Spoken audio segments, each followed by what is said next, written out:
What's up, guys? It's Coach Gaglione. Here's another edition of the Powerlifting for People podcast. This is our first podcast recorded live, whatever that means. So, live in studio with Larry Williams himself. How you doing, man?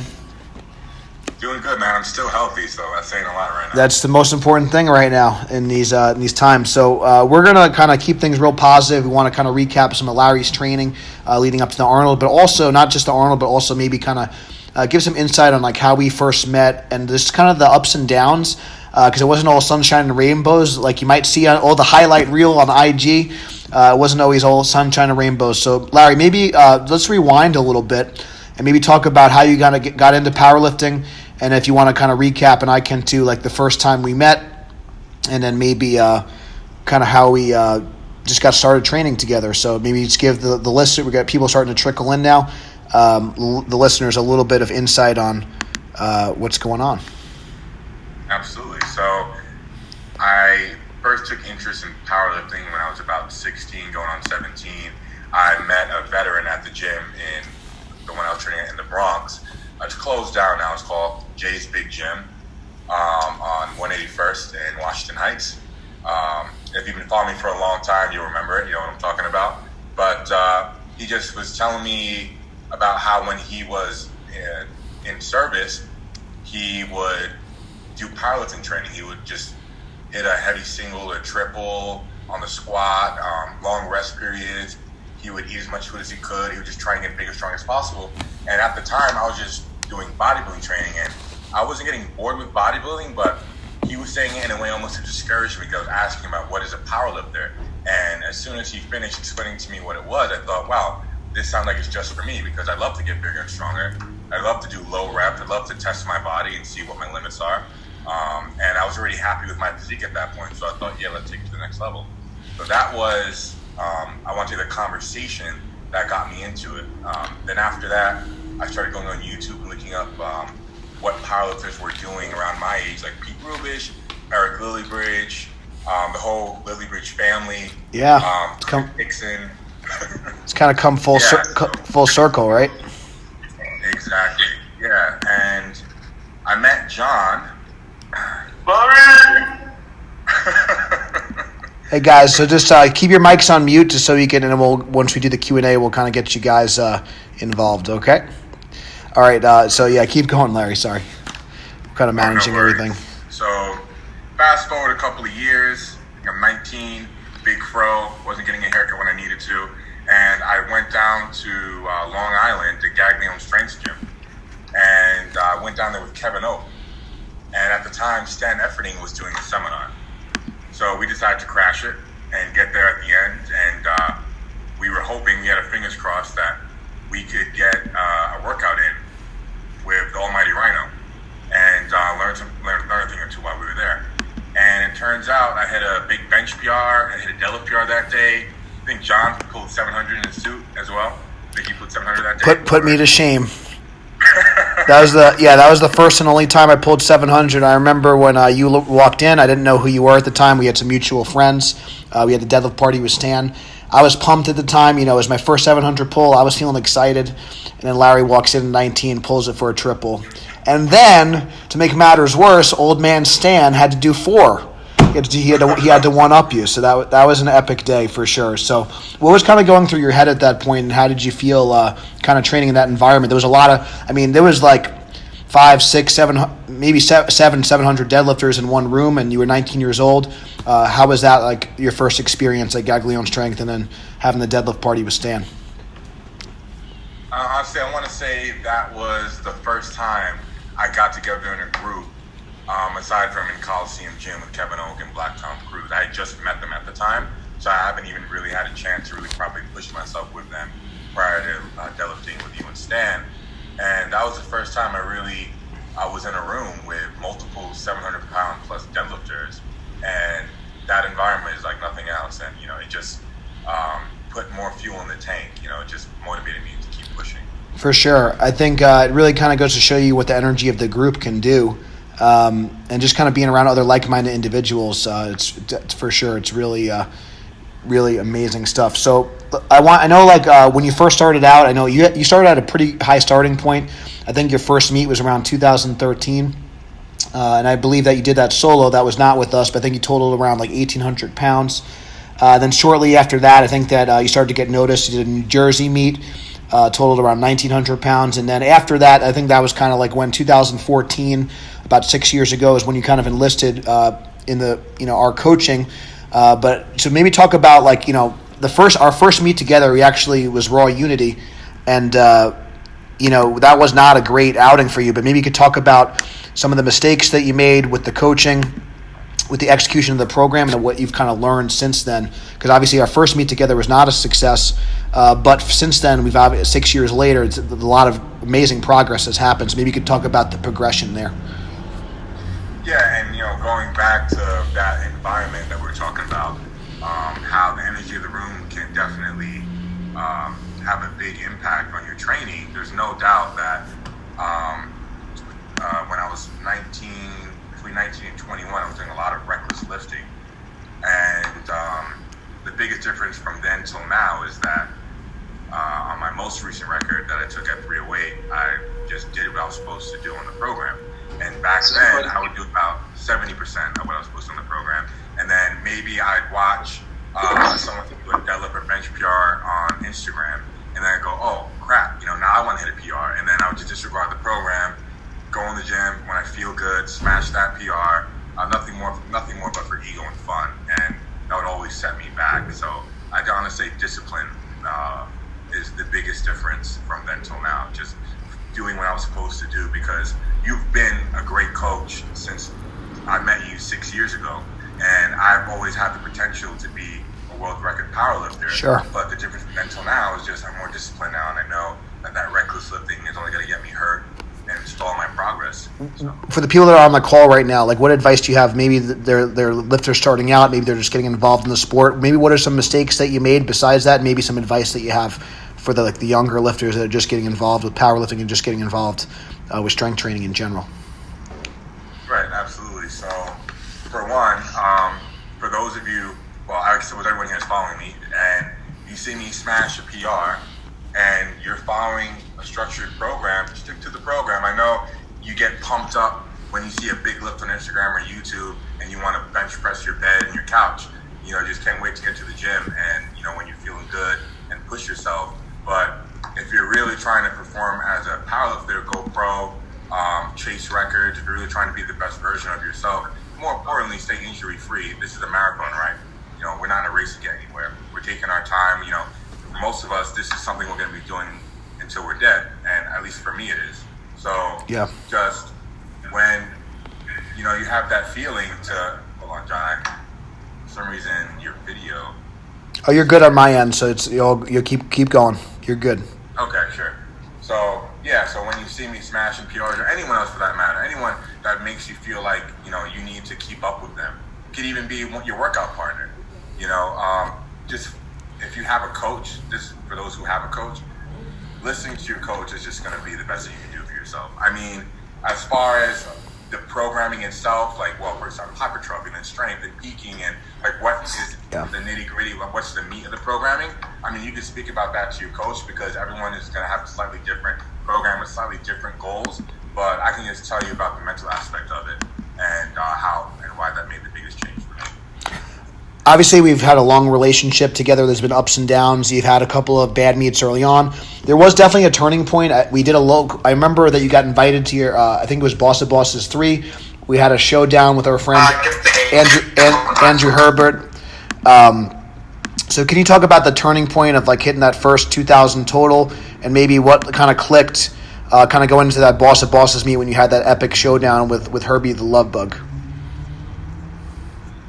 Well, no doubt communicating with you on a regular basis makes a big difference. I mean, even during this most recent prep, I found that, before every workout, yeah, we were chatting a lot more often and kind of going over the program ahead of time, even sometimes texting during the workout, which was really helpful. So, yeah, for sure. Absolutely. Was there yeah, keep going. Was there just for agreeing with what you were saying about communication. Oh, yeah. And was there a turning point, obviously breaking that first world record at 242? Did anything kind of click? What was kind of a turning point for you, going from a good high-level lifter and then going from there?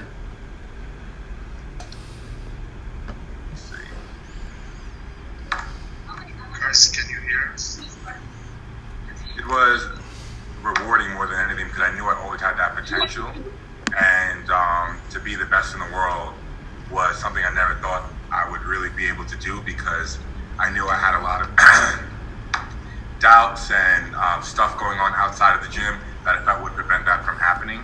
And really just getting my head together and keeping everything in check outside of the gym makes a big difference when you're inside of the gym. And then even then, when you're inside of the gym and just focusing on what you need to do in there, not getting distracted. And I remember a few times, I'm a little distracted right now actually because I can't see you, probably not. But, Oh, it's okay. You keep going. We could hear you fine, Larry. So, yep.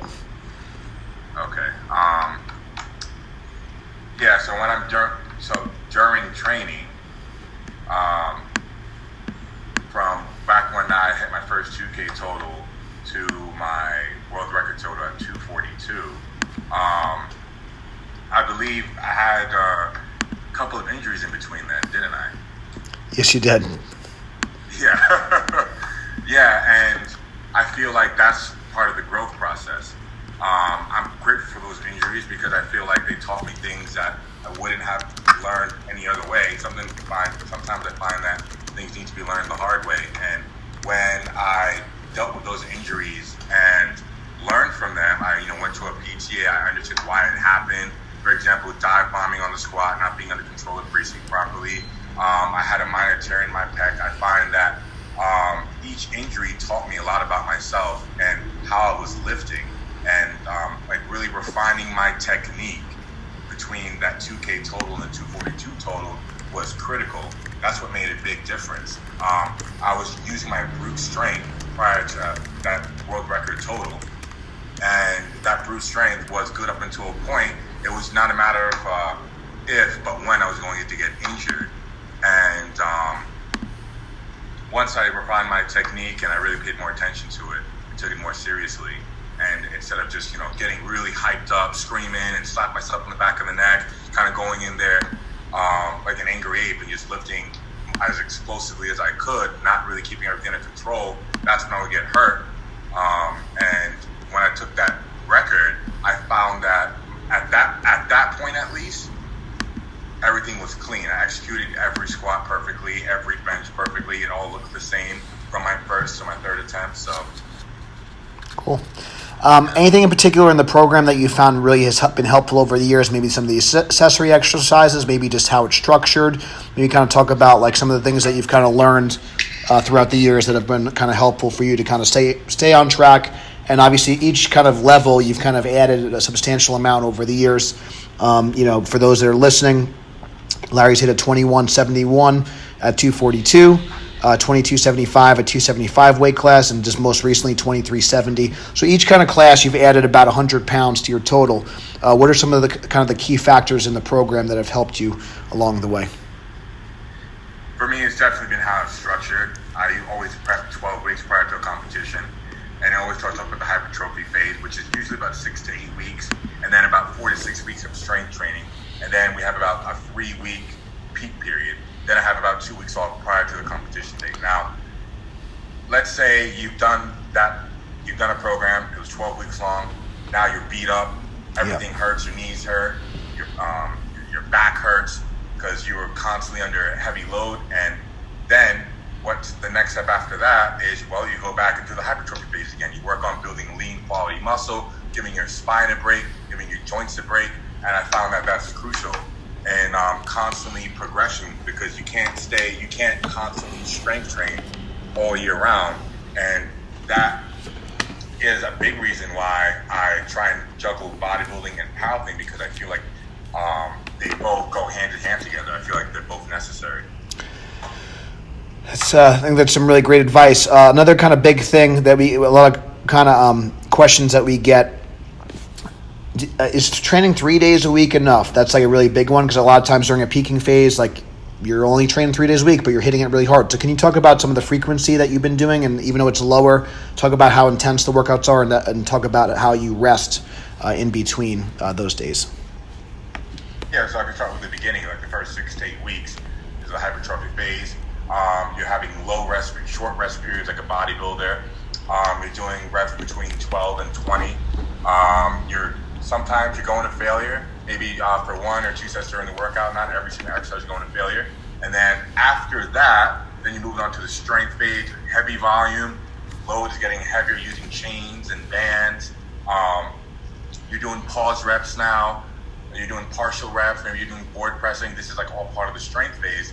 And then when you get into the peaking phase, when it's finally time for you to hit those PRs, those singles and triples, you're going to be feeling beat up already. So training 3 days a week at that point. So at the beginning, you're training approximately 5 days a week, maybe even 6. And then in the strength phase, about 4 days, and then 3, because that's what your body can handle during the peaking phase. After a heavy single during the peaking phase, I feel like I need at least 2-3 days to recover before I'm ready to tackle the next very heavy session. Cool. I think that's great advice. I think a lot of people get worried that like they're not in the gym that often, they're going to lose their strength, but you really need that rest and recovery, especially as you get stronger and you kind of climb the ranks. So I think now is kind of a good time. We're going to start to kind of answer some questions. So this one's a good question for you, Larry. You have a great bench. You've hit 600-pound bench in competition in 2 weight classes so far, and then you hit the 573 bench at 242, which is excellent. Closing in on some all-time world records for a full meet bench. So one of the questions that we got in the chat box was, what are some of your favorite bench accessories, and what's some of your things that have personally you feel like has really helped your bench progress over the years? I find the best accessory for a core movement like the bench, for example, is whatever replicates the bench press movement as closely as possible. For me, number one would be pause bench. So I always pause in training now for the last year or so, longer than I need to in competition, because you don't know how long they're going to give you of a pause in competition. I remember once at the Kern a couple of years back, I felt like I was down there for 5 seconds. That was a long pause for sure. Yeah, and I don't blame the judge. I just feel like, well, if I really wanted to be prepared, I could have just paused longer in training than in the competition, and that's what I started doing after that competition. I realized I need to be prepared for that, and also it gives me confidence going into the competition. So number one, pause bench, minimum 3-second pause, and you can count it 1 Mississippi, 2 Mississippi, for example. Secondly, board bench. I love board bench because, again, it closely replicates the bench press.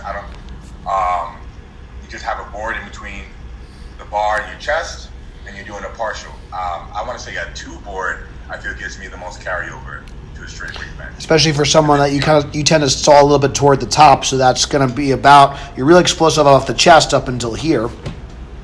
So having that extra tricep power. And the other thing you got to realize with the board press, Larry actually has longer arms for a really good bench presser.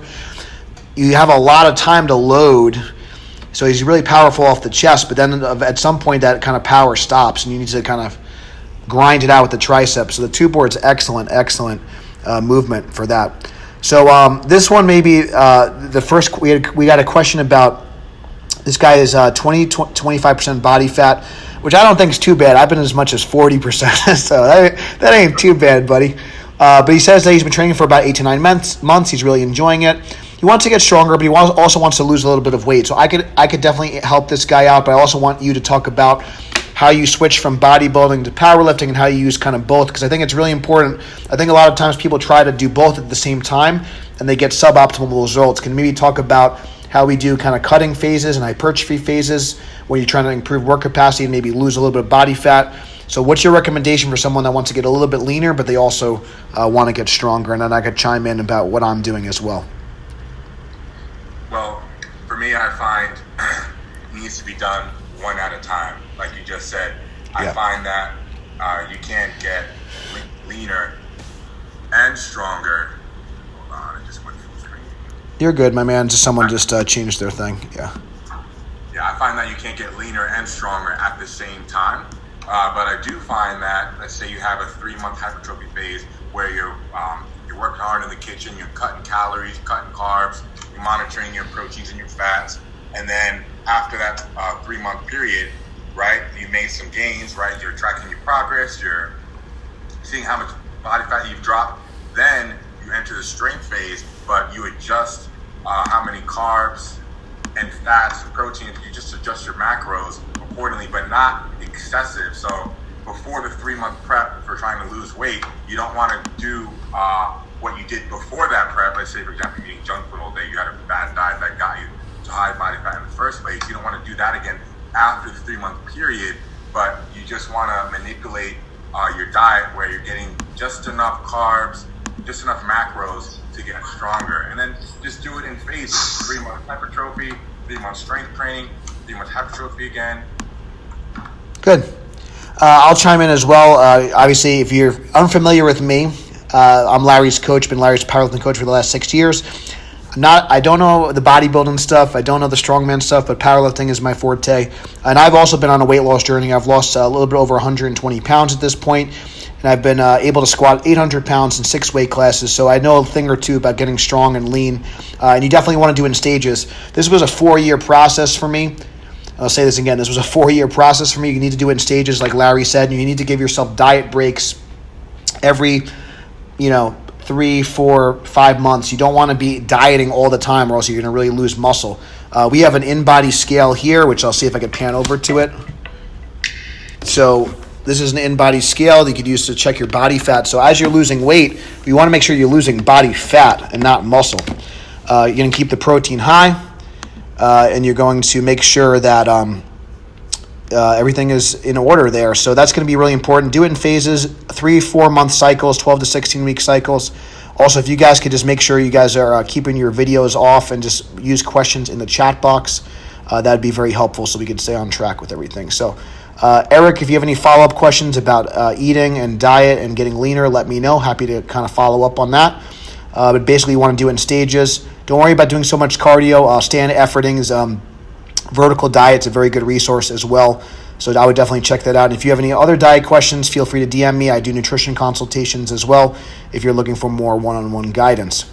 All right, so the next question is from Andrew. He says, do you recommend taking long breaks from the gym to kind of reset your body? So we kind of mentioned that already, but if you want to kind of elaborate a little bit more on rest and what you do on a rest day, how much are you sleeping, and how much maybe talk about sleep and eating and how that plays a role in your recovery as well. Right, repeat that last question. How kind of what you do for sleep and recovery and food to help with recovery. What are some tips you have for recovering in between workouts? In between workouts, for me, getting at least 6 hours of sleep per night is absolutely necessary. Minimum. Yeah, at least 6 hours of sleep. I'm privileged to be able to structure my lifestyle where I'm able to get that much sleep. I understand some of you work in 2 jobs and go to school, and that's going to be hard to do, but you just want to maximize the amount of sleep that you can get based on your schedule. If you're not going to be able to get 6 hours sleep, no matter how hard you try, that's okay. If you get 5 hours, great. If that's the most you can do, you have to work with the cards you've been dealt. And I work with Matt Jansen for my nutrition, and he was the one who was able to crack the code and get me from around 265 to 272 in over 300 pounds, just a matter of a couple of months. And while I was on this diet, and I'm actually back on as of today, I'm having 3 ice cream protein shakes per day and a couple of cheat meals daily. Now, I have unique genetics, right? I can get away with it, and that happens since I've been a teenager. Yeah. I have a very fast metabolism. If you see me 10 years ago, I was skinny. Skinny. Yeah. My Adam's apple and all, rib cage all showing. So it works for me. But while I was following this diet, it was 10,000 calories a day. It's a lot. It was more than I've ever had during any training prep, and I never went into a workout sore. I always went to every single workout feeling like I could do more. When I was finished, I felt like I was as strong as I've ever been. So strong that I ended up getting into old habits, and I actually attempted something on the bench because I was just feeling that good. But, I still have some work to do when it comes to discipline. Yeah. And, the work is never finished. Something like that, I feel like what's up here is definitely a lot harder to grow than what's in here, right? So I'm still working on it, but I was able to put together for the Arnolds, and I want to get off topic, but what was the biggest change in my recovery is no doubt my diet, increasing calories, and it doesn't have to be as dramatic as me going from 5-6K a day to 10,000. It doesn't have to be done that way. You can just slowly increase 500 calories weekly, for example. But it's kind of hard to do that, to know how much. So I would say it'd be worth the expense to hire a coach, a nutritionist, because that's what helped me the most. instead of trying to figure it out on my own or taking advice from friends or internet articles. So hiring a good nutritionist would be my number one recommendation. Yeah. So I think number one, you got to eat big to get big. You need calories. So the guy that asked that's 25% body fat, you don't get to have the ice cream shakes, obviously. Okay, I don't get to have the ice cream shakes, but so it just depends on what your goals are. Your behaviors need to match your goals. Right now, Larry's trying to push up the 308 record and beyond, so he needs those calories. He's squatting 870. He's getting closing in on 900-pound squat, 900-pound deadlifts, over 650 bench. So he needs those for recovery. My chubby little self trying to get down to 198 pounds, so I don't get the luxury. I'm having tuna out of a can over here, and I'm doing the Piedmontese beef, which is an amazing option. But that being said, even though our goals are different, nutrition is still a really big part of recovery. I'm having 350 grams of protein a day, and my body feels fantastic, even though I'm doing cardio every day and I'm training. I'm trying to keep up with this guy over here, but I'm still doing really well. Like I said, I still was able to squat 800 pounds in the 198 class. Geared or not, equipped or not, that's still pretty damn impressive in my opinion. So nutrition is going to be a huge factor in this. So definitely pay attention to that. All right. So guys, just make sure that you keep the videos off just so to keep this clean screen, and we'll keep the questions rolling. We talked about we'll just go through this question quickly, and if Larry, if you want to elaborate, that's up to you. But we talked about during hypertrophy phase, it's going to be like 4 or 5 days a week of training. Strength phase, 3 to 4 days a week of training. Peaking phase, 2 to 3 days a week of training. So as we get closer to the meet, the frequency drops, the amount of days drop, the amount of rest increases. Let's see if Von Andreas, if you have any other questions on frequency, we could follow up, but we kind of answered that before.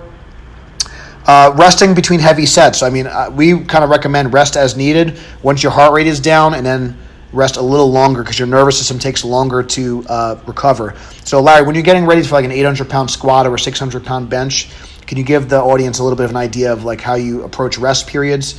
And obviously, during a hypertrophy phase, it's going to be less. But in general, when you're working up to your top sets, what's your rest periods like? And maybe talk about rest periods for accessory work as well. So the main movement, rest periods, and then accessory work, what's the difference?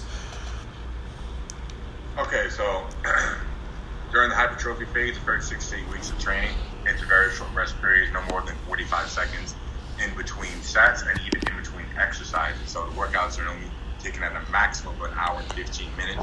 Moving forward to the strength phase, the rest period is gradually getting lower and lower. So now we're talking about maybe 2 to 5 minutes. Now, in the peaking phase, I find this is very important, and made a big difference for me in my last competition. Now, my last meet at the Arnold was 12 hours. I got there at 8 a.m. and I wasn't out of there until 8 p.m. Right? That's why actually when I finished my last deadlift, I wasn't out there until 10 p.m. Yeah, it's a long day. So it's a long day. It's a long day. In between attempts, you may be waiting 15 minutes, right? 12 to 15 minutes. It's a long time. So you want to adjust your rest periods in training to try and mimic the environment that you're going to have in competition, right? Because you're not going to be able to get to go in competition when you want to go. You're going to get to go when it's your turn. After maybe 15 to 20 lifters have gone, then it's your turn. So during the peaking phase, when I'm working up to my heavy single on the squat, bench, and deadlifts, I'm taking about a 15-minute rest in between sets. So my heart rate's way down. I'm not sweating anymore. I'm usually cold, but it's preparing myself for the competition environment. And during accessory movements, that's when I can go back to the normal 2 to 5 minutes, depending on how intense that particular workout is. Cool.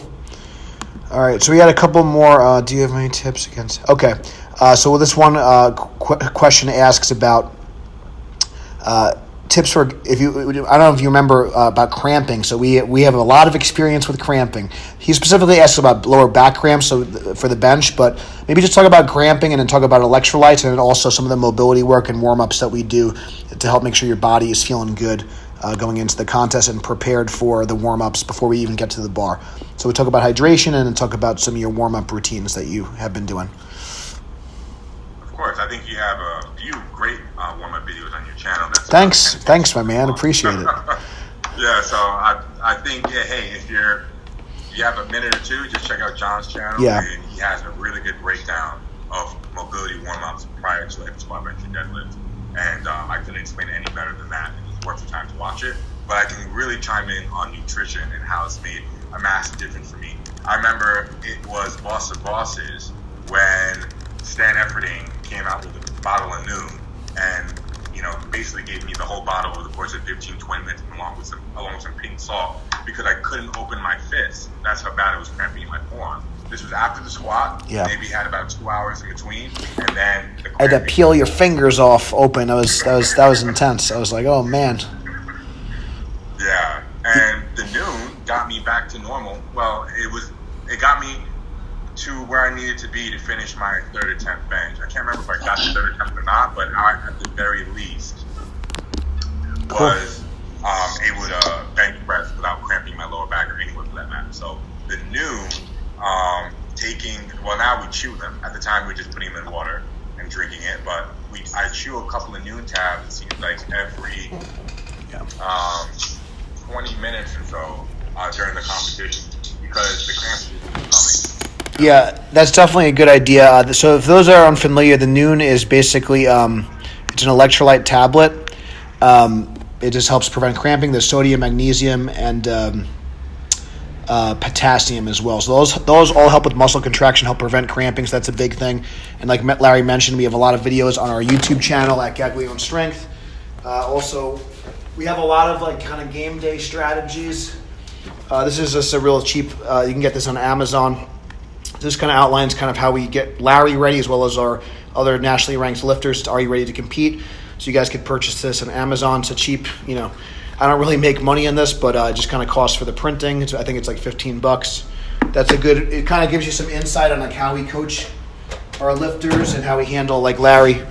But a lot of, like I said, the nutrition, the hydration, the warm-ups, these are kind of things that people don't really consider. At the Arnold, the length of the day, being able to kind of get through the day, planning out the warm-ups ahead of time, and just kind of adjusting to your surroundings is going to be big. So that's going to be huge. All right. All right. So, all right. That's all that we have time for today. Obviously, Larry, where obviously if everyone's following you, but where can people find you and then maybe kind of plug any of your, if you want to, your shirts and kind of any other merch that you got going on right now? Yeah. Hey guys, if you want to support Larry Wheels, if you want to support Team Personal Record, please check it out at purelifestyle.com. We have clothing, lifting gear, supplements, all that good stuff. Right now, though, I want to apologize for the delays on shipping because of the storm we're all facing right now. Things are getting stuck through the customs in various countries, and we're having trouble even restocking. So once the storm blows over, things will be back to normal. But if you're ordering now, just please expect a longer time for shipping. Check out larrywheels.com/programs for all John Gaglione and I's training programs, from nutrition to hypertrophy, strength training. Everything is on there. We have 14 programs at the moment. And yeah. Cool. Definitely check out Larry Wheels. If you guys enjoyed this if this is something that you guys want us to do a little bit more regularly, maybe we do it once a month or something like that. If Larry's schedule and mine allows it, we'd like to hop on and answer your questions a little bit more. We only have so much time on the Zoom platform. I'm still learning it. So if you didn't enjoy it, take a screenshot of this, post it on your IG, tag at Larry Wheels, tag at Gaglione Strength. We want to try to deliver you a lot of great information during this tough time. We want to be there and support you through this process any way we can. One of the things that we want to do is kind of give back and build a stronger community. Larry's been obviously our premier athlete and our best product of the system, but we've also helped over 80 lifters get nationally ranked over the years. It's a great system. It works for everybody. It's produced an amazing athlete, 3-time all-time world record holder in Larry Williams. Definitely support him. If you want to support the program, you can check out the links in our bios. Thank you guys so much for listening. This will also be on podcast. It's Powerlifting for the People on iTunes. We're going to reshare the recording. So if the podcast helped you, please share it, and please give it a 5-star review. It helps other people find us. Thank you guys so much for listening, and until next time, stay strong, and we'll see you soon.